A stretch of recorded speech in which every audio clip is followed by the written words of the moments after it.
புலன் விசாரணை.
இயற்கையின் படைப்புகள் பெரும் வியப்புகளை ஏற்படுத்துகின்றன. பூமி, அதன் உள்ளே கடல், ஆறுகள் போன்ற நீர்நிலைகள், பசுமை படர்ந்த வயற்காடுகள், பாறைகள், பல்வேறு மண்வகைகள் மற்றும் மலைகள், பறந்து திரியும் பறவைகள், காடுகளுக்குள் வாழும் அழகு விலங்குகள், இவற்றினுடைய மனிதன். உலகில் இருக்கும் அத்தனை படைப்புகளும் மனிதனை பயன்படுத்திக் கொள்வதில்லை.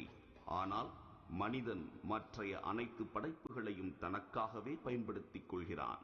மொத்தத்தில் மனிதன்தான் உலகம் என்று மாறிப்போயிருக்கிறது. மனிதன் பறவைகளைப் போல் விமானத்தில் பறக்கிறான், மீன்களைப் போல் நீரில் மிதக்கிறான். சந்திரனிலேயோ அல்லது வேறு ஏதாவது ஒரு கிரகத்திலேயோ வாழ முடியுமா என ஆய்வு செய்கிறான். கால் நூற்றாண்டுகளுக்கு முன்பு கற்பனை செய்யப்பட்டவையெல்லாம் இன்று நடத்தப்படுகிறது. கற்பனை செய்யப்படாதவையும் நிகழ்த்தப்படுகிறது. இவை எல்லாவற்றையும் சிந்திப்பது, செய்வது மனிதனின் மூளை. ஆக்கப்பூர்வமான சிந்தனைகளுக்கு மாறாக அழிவை தரும் சிந்தனைகளும் மனிதன் மூளையில் உதித்து வருவது மனித சமூகத்தின் சாபம். தனி ஒரு மனிதனின் மனதில் ஏற்பட்ட அழிவு சிந்தனையால் இந்த உலகம் சந்தித்த போர்கள் ஏராளம். ஹிட்லர், முசோலினி போன்ற மனிதர்கள் அதிகார பீடத்தில் இருக்கும்போது இத்தகைய அழிவுகளுக்கு பஞ்சம் இருந்ததில்லை. இவர்களின் வழித்தோன்றல்களாய் பிறரை அழிப்பதில் ஆனந்தப்படுபவர்கள்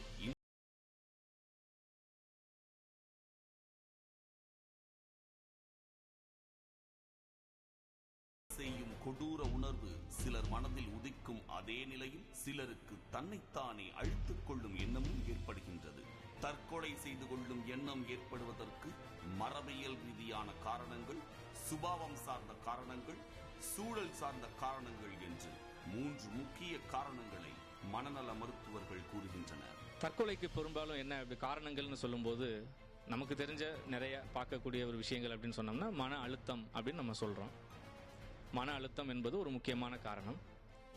அதில் ஒரு வகைப்பாடு நம்ம ஒரு வகைகள்னு சொன்னோம், என்னென்ன காரண வகைகள்னு சொன்னோம் பார்த்தோம் அப்படின்னா, முதல் காரணம் என்பது மரபியல் ரீதியான காரணம், ஜெனட்டிக் காஸ் அப்படின்னு சொல்றது, மரபியல் ரீதியான ஒரு காரணம். இரண்டாவது காரணம் சொல்லும்போது சுபாவம் சார்ந்த காரணம், பர்சனாலிட்டி ரிலேட்டட். மூன்றாவது காரணம் என்று சொல்லப்படுவது என்விரான்மெண்டல், அதாவது சூழல் சார்ந்த சில காரணங்கள், அப்போதைக்கு ஏற்படக்கூடிய சில பிரச்சனைகள், சில சம்பவங்கள், சில நிகழ்வுகள், அதை வச்சு தற்கொலை முயற்சியோ தற்கொலை எண்ணங்களோ வரக்கூடியது மூணாவது காரணம். அதிக மன உளைச்சலுக்கு ஆளாகுபவர்கள் பெண்களாக இருந்தாலும் தற்கொலை செய்து கொள்பவர்கள் பெரும்பாலும் ஆண்களாகவே இருக்கின்றனர். அதற்கு உளவியல் நிபுணர்கள் கூறும் காரணம் கண்ணீர். ஆண்கள் பெண்கள் இந்த விஷயத்தில் பெண்களை காட்டிலும் ஆண்கள் தான் அதிக அளவில் தற்கொலை மேற்கொள்கிறார்கள். ஆனால் நடைமுறை வாழ்க்கையில பாத்தீங்கன்னா பெண்கள் தான் அதிக பிரச்சனைகளை சந்திக்கிறார்கள். ஆனா பிரச்சனைகளை சந்திப்பவர்கள் தான் அதிகமாக தற்கொலை மேற்கொள்ளணும். ஆனா இந்த விகிதாச்சாரத்தில் நீங்க பாத்தீங்கன்னா ஆண்கள் தான் அதிகமாக தற்கொலை பண்ணுவதற்கு காரணம் என்ன அப்படின்னா பெண்கள் இயற்கையாகவே தன்னுடைய மன பிரச்சனைகளை அழுது தீர்த்து பிறரிடத்தில் கொட்டிக் கொள்கிறார்கள். ஆனால் ஆண்களை பொறுத்தவரை அழுவது என்பது அது ஆண்மைத்தனம் இல்லை, ஆண்பிள்ளை அழுவது சரியல்ல என்கின்ற ஒரு தொன்று தொட்டு ஒரு பழக்க வழக்கம் நம்முடைய இருக்கிறது. அதனால் தனக்குள்ள பிரச்சனையை அவர்கள் மனதுக்குள்ளேயே பூட்டி வைப்பதனால் இந்த மாதிரியான தற்கொலைக்கு போகின்ற வாய்ப்புகள் இருக்கிறது. உலகம் முழுக்க பரவலாக தற்கொலைகள் நடைபெற்றாலும் இந்தியாவிலேயே அதிக அளவில் தற்கொலை செய்து கொண்டவர்கள் பட்டியலில் ஒரு கிராமம் இருக்கிறது. அதுவும் தமிழகத்தில் இருக்கிறது என்ற தகவல் நமக்கு அதிர்ச்சியை ஏற்படுத்தியது. ராமநாதபுரம் மாவட்டத்தில் உள்ள அந்த கிராமத்தின் பெயர் வாலாந்தரவை.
பொதுவாக தற்கொலை என்பது தற்போது உலக அளவில் அதிகமாக இன்னைக்கு நம்ம எல்லாருக்கும் தெரிஞ்ச ஒரு விஷயமா வளர்ந்துக்கிட்டு வருது. இந்தியாவில்னு பார்த்தோம் அப்படின்னா கேரளா போன்ற மாநிலங்களில் அதிகமாக தற்கொலைகள் இப்போது நடந்துக்கிட்டு இருக்கு.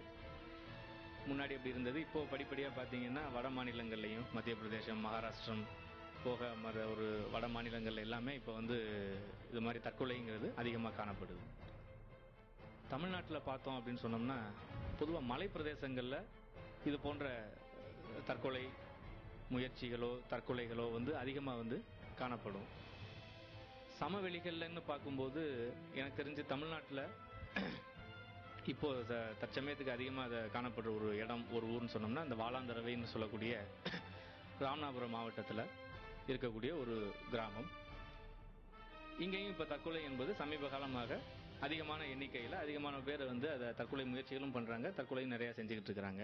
பொதுவாக கூலி வேலையும் விவசாயமும் செய்து வரும் இவர்களில் பெரும்பாலானவர்கள் வறுமை கோட்டிற்கு கீழேயே இருக்கின்றனர்.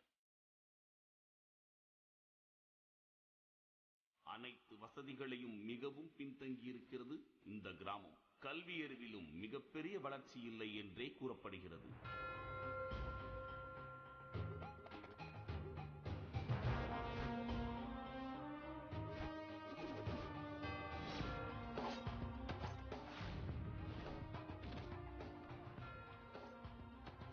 போதுமான அளவு வருமானம் இல்லாமலும் வாங்கிய கடனை திருப்பிச் செலுத்த இயலாமலும் பலர் தற்கொலை செய்து கொண்டிருக்கிறார்கள். இதனாலேயே வாலாந்தரவை கிராமம் தற்கொலை கிராமம் என்ற பெயரை சுமக்க வேண்டியதாயிற்று. வாலாந்தரவை கிராம பஞ்சாயத்தில் மொத்தம் 8 கிராமங்கள் இருக்கின்றன. இதில் 2100 குடும்பங்களும் அவற்றில் மொத்தம் 7400 பேரும் வசிக்கின்றனர்.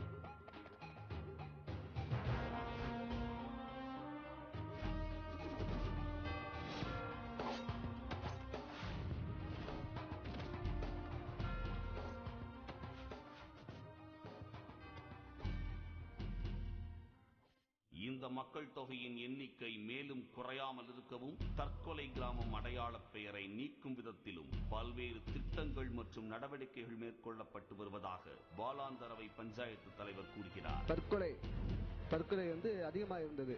ஆனால் இன்றைய காலகட்டத்தில் கல்வி அறிவு, வேலை வாய்ப்புகள், கம்பெனிகள் அதிகமாக இருக்குது வாலாந்தர ஊராட்சியில். அதனால இப்போ ஓரளவு குறைஞ்சிருக்குது. இதை மேலும் குறையணும் அப்படிங்கிறதுக்காண்டி சில அரசுகள் சம்பந்தப்பட்ட அரசுகள் விழிப்புணர்வு என்ற மையத்தை உருவாக்கி மக்களுக்கு முழுமையான விழிப்புணர்வை ஏற்படுத்தி அதிலிருந்து தற்கொலை முயற்சிகளை தடுக்க வழிவகை செய்ய வேண்டும். அதுதான் என்னுடைய கருத்தும் கூட. அப்படி செய்தால் மேலும் அடியோட தற்கொலை முயற்சிகள் ஒதுங்கிறதுக்கு வாய்ப்பு இருக்குது.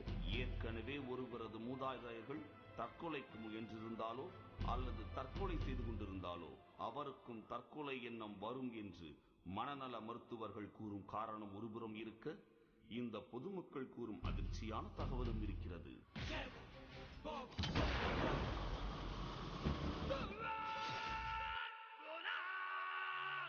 புலன் விசாரணை ஒரு சிறிய இடைவேளைக்கு பிறகு தொடரும்.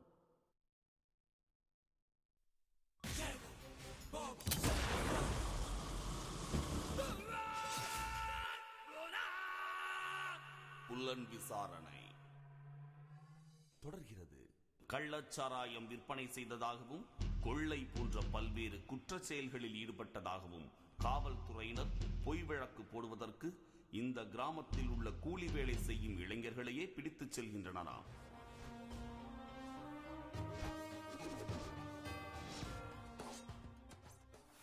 இங்கே இருக்கின்ற காவல்துறை, எங்கள் பகுதியில் உள்ள கேணிக்கரை காவல் நிலையம், எங்காவது திருடு நடந்தாலோ அல்லது எங்கேயாவது விற்கின்ற கஞ்சா போன்ற போதைப் பொருட்களுக்கு அவர்களிடம் காசை பெற்றுக்கொண்டு இங்கே வாழாந்தரவைக்கு போனால் கேஸ் அப்படிங்கிற அடிப்படையில் வந்து உங்களை வந்து விசாரணைக்கு கூட்டு போகிறோம், இல்லை உங்களுக்கு வாரண்ட் இருக்குது என்று கூட்டி போய் அங்கே கஞ்சா போன்ற பொய் வழக்கில் போடுவது மிகவும் அதிகரித்து வருகிறது. நேற்று ஒரு 2 நாளுக்கு முன்பு கூட ஒரு 2 பேரை அழைச்சிட்டு போய் முனியப்பன் என்ற 2 பேரை கூட்டி போய் கஞ்சா கேஸ் போட்டிருக்காங்க. இதனால் மனமுடைந்து அவர்கள் தற்கொலை செய்து கொள்ளும் நிலைக்கு தள்ளப்படுவதாக அதிர்ச்சி தகவலை அள்ளித் தருகின்றனர் இந்த கிராமத்து வாசிகள். இங்கே வந்து ஏதாவது சொல்லிட்டா வாப்பேச்சு கூட போய் தற்கொலை செய்கிறாங்க. எங்களால் காவந்து ஒன்றும் முடியல. நீங்கள் வந்து இது போலீஸ் தான் காரணம். அந்த ஊருக்க நாங்கள் வந்து எந்த விதமான இமிசு பண்ணாலும் நாங்கள் தான் இமிசு பண்ண போய் சாகுறாங்க. நாங்கள் என்ன செய்ய முடியும்? இதுக்கு உண்மைனால ஏதாவது சொன்னாலும் ஓடி போய் ஏதாவது நாண்டுக்கின்றதுங்க, மருந்தை குடிச்சிருதுங்க, தீய கொளுத்திட்டு சாகுதுங்க. பல்வேறு காரணங்களால் தற்கொலை செய்து கொண்டவர்களின் மனைவிகளும் பிள்ளைகளும் இன்றும் வறுமையில் உழன்று அவதியும் பரிதாப நிலை ஏற்பட்டிருக்கிறது.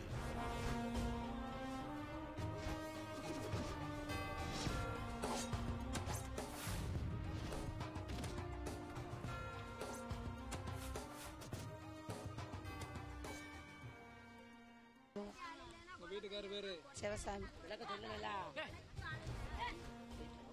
குடும்பத்தில் சண்டைனால் சும்மா இந்த கூலி வேலை.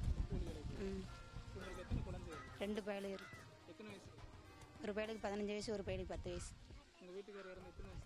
10 வருஷம் ஆச்சு. கூலி வேலை தான். இந்த குழந்தைதே ஏதோ ஒரு வேலைக்கு போவாங்க. குழந்தை 70. வாழாந்தரில் ஒன்று, நெங்கனாரத்தில் ஒன்று. 10வது படிக்குது. 6வது. ஏதோ 10வது கடனாக தான் இருக்கு. அரசாங்கத்துலேருந்து எனக்கு எதுவுமே இல்லை, கிடையாது. இல்லை, எடுத்தேன். ஒருத்தனை வாங்கி தரல. சில வருடங்களுக்கு முன்பு இருந்த தற்கொலை எண்ணிக்கை தற்போது குறைந்து வருவதாகவும், தொழிற்சாலைகள், சுய தொழில்கள் போன்றவற்றால் வேலை வாய்ப்புகள் உருவாக்கப்பட்டு வருவதாகவும் கூறப்படுகிறது.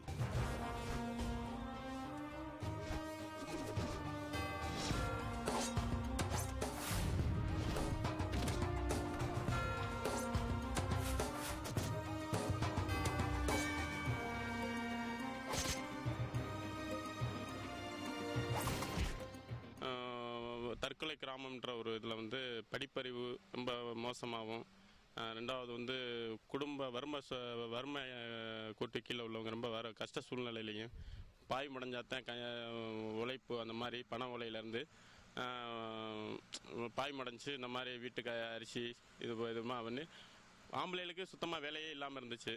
பிராந்தி கடையிலையும் டீ கடையிலையும் போய் சம்பளத்துக்கு நின்றாத்தேன். இந்த மாதிரி படிப்பறிவு அதிகமாக இல்லாமல் ரொம்ப கீழ்மட்டத்தில் இருந்துக்கிட்டு இருந்துச்சு.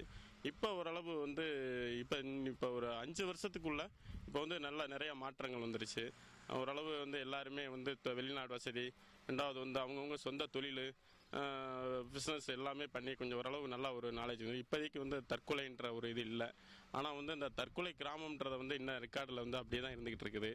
ஒரு சில இன்னமும் வந்து கொஞ்சம் நாலேஜ் வந்து கொஞ்சம் வளராமல் இருந்துக்கிட்டு இருக்கிறதுனால வந்து கொஞ்சம் அரசு கொஞ்சம் கவனம் செலுத்தி எங்கள் கிராமத்துக்கு உள்ள ஒரு சில மக்களுக்குள்ள அடிப்படை வசதிகளை கொஞ்சம் செஞ்சு கொடுத்தா கொஞ்சம் நல்லா இருக்கும்.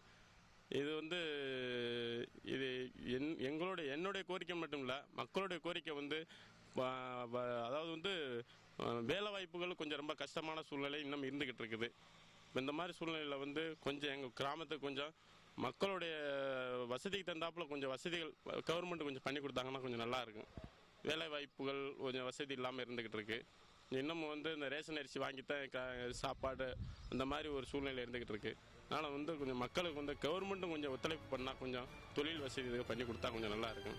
ஆனால் தரமான முறையில் பராமரிக்கப்படாத பள்ளிகள் இருப்பதாலும் மேல் படிப்பிற்கான கல்லூரி இல்லாததாலும் அங்குள்ளவர்களின் கல்வி வளர்ச்சி தடைபடுவதாகவும் குற்றம் சாட்டப்பட்டது. முன்னாடியில் எங்கள் ஊரில் வந்து 5ஆம் கிளாஸ் வரை தான் இருந்துச்சு, அப்புறம் 8th வரை வந்துச்சு. அப்போ வந்து படிப்பு வந்து மக்களுக்கு கொஞ்சம் கம்மியாக இருந்ததுனால, ஒரு வெளி உலகம் தெரியாதனால ஓரளவு தற்கொலைக்கு முயன்றாங்க. ஆனால் இப்போ வந்து ஹைஸ்கூல் வந்திருக்கு. ஹைஸ்கூல் வந்ததுனால எல்லா மக்களும் எல்லா குடும்பத்தில் உள்ள எல்லா பிள்ளைகளையும் படிக்க வச்சு இப்போ நல்ல நிலைமை வந்திருக்காங்க. அதனால் தற்கொலைங்கிறது ஓரளவு கம்மியாயிருச்சு. இனிமேல் வந்து எங்கள் ஊரில் ஹையர் செகண்டரி ஸ்கூலோ ஒரு காலேஜோ அந்த சமூகம் ஏற்படுத்தி கொடுத்தால் இந்த தற்கொலை, இந்த வறுமை முற்றிலும் கண்டிப்பாக வந்து இதிலிருந்து விடுபடுறது நிறைய வாய்ப்புகள் உண்டு. அதனால் எங்கள் ஊருக்கு நல்ல ஒரு கல்லூரியை தந்தால் இதிலிருந்து விடுபடுற வாய்ப்பு உண்டு. இருந்த போதிலும் மத்திய அரசின் தேசிய கிராமப்புற வேலை உறுதி திட்டம் போன்ற பல்வேறு திட்டங்கள் இவர்களின் வறுமையை போக்க தலைப்பட்டிருப்பதையும் மறுப்பதற்கில்லை.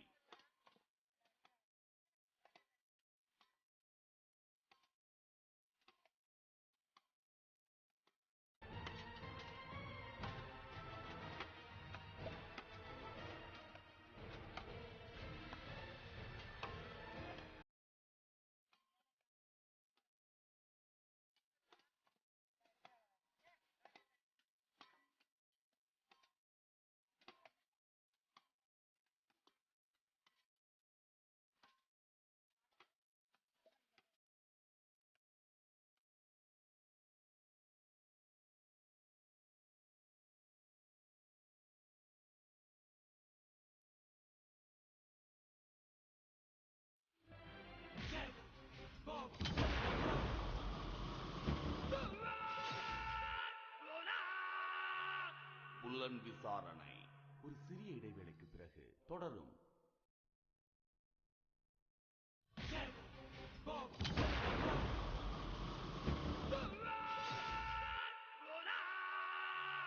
புலன் விசாரணை பொருளாதார பின்னடைவையும் தாண்டி தற்கொலைக்கு காரணமாக கூறப்படும் வேறு பல மட்டங்களையும் சரி செய்ய மாவட்ட மனநலத் திட்டம் போன்றவையும் செயல்படுத்தப்பட்டு வருகின்றனவாம்.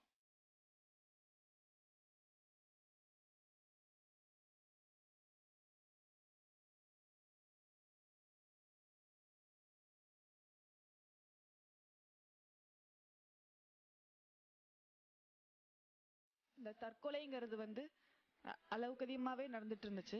ஆனால் இப்போ சமீப காலமாக வந்து அந்த தற்கொலைங்கிறது வந்து குறைஞ்சிட்டு இருக்கு. ஏன்னா மாவட்ட நிர்வாகத்தின் மூலமாகவும் ஒன்றியத்தின் மூலமாகவும் அந்த பகுதி மக்களுக்காக பல்வேறு நலத்திட்டங்களை வந்து தமிழக அரசு வந்து செயல்படுத்திட்டு இருக்கோம். என்னதான் நம்ம பொருளாதார ரீதியா அவங்களுடைய வாழ்க்கை தரத்தை உயர்த்தணும்னு நம்ம முயற்சி எடுத்தாலும் மனதளவுல பாதிக்கப்பட்டிருக்கிறவங்களுக்கு வந்து மாவட்ட மனநல மையத்தை தொடர்பு கொண்டு அவர்களுக்கு வந்து ஒரு விழிப்புணர்வு முகாம் நடத்தி அவர்களுடைய மனநிலையை வந்து மாற்றத்தில் ஏற்படுத்த வேண்டும் என்பதற்காக மாவட்ட நிர்வாகம் வந்து பல்வேறு முயற்சிகள் எடுத்துட்டு இருக்காங்க.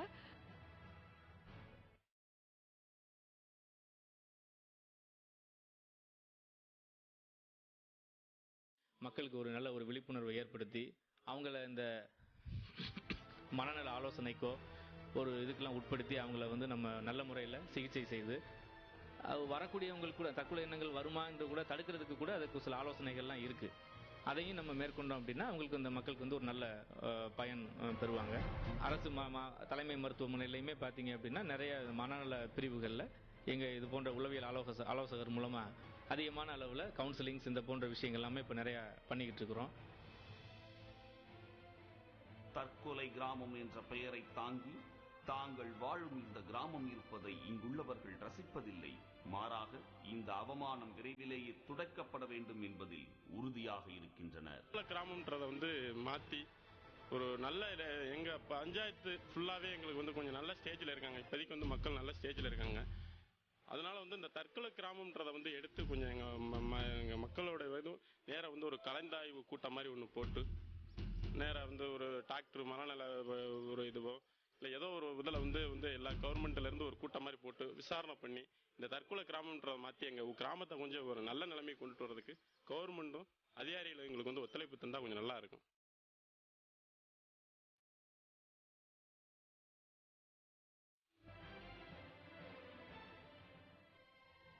எங்கள் பஞ்சாயத்தை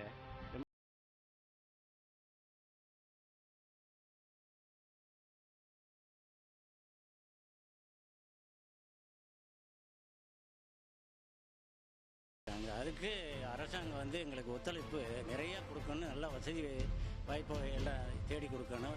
பள்ளிக்கூடங்கள் இன்னும் ஆஸ்பத்திரி போன்ற இதுகள்லாம் எங்களுக்கு சரியான இது இயங்காமல் இருந்துக்கிட்டு இருக்கு. அதெல்லாம் நல்ல முறையில் எங்களுக்கு இயங்கினா எங்களுடைய ஊர் வளர்ச்சிக்கு ரொம்ப நன்றி இருக்கும் அப்படின்னு நாங்கள்லாம் ரொம்ப எதிர்பார்த்து கொண்டு இருக்கின்றோம். அறிவியல் வளர்ச்சியும் பொருளாதார வளர்ச்சியும் நாளுக்கு நாள் நிகழ்த்தப்படுவதற்கு காரணமாக இருக்கும் மனிதரின் மனதில் தற்கொலை செய்து கொள்ளும் தவறான எண்ணப்போக்கை சரி செய்ய புறச்சூழல்கள் மாற்றியமைக்கப்பட வேண்டும். கிராமப்புற மனிதர்கள் மட்டுமல்லாமல் பொருளாதார ரீதியாக தன்னிறைவு பெற்ற நல்ல கல்வி தகுதி கொண்ட எத்தனையோ பேர் தற்கொலை செய்து கொண்ட சம்பவங்களும் நடந்து கொண்டுதான் இருக்கின்றன. இவற்றுக்கு பல காரணங்கள் இருந்தாலும் அறியாமை, வறுமை போன்றவற்றால் இந்த கிராமத்தில் நிகழும் தற்கொலை சம்பவங்கள் முற்றிலும் நிறுத்தப்பட வேண்டும். ஏனென்றால் கிராமங்கள் தான் இந்தியாவின் முதுகெலும்பு என்றார் மகாத்மா காந்தி.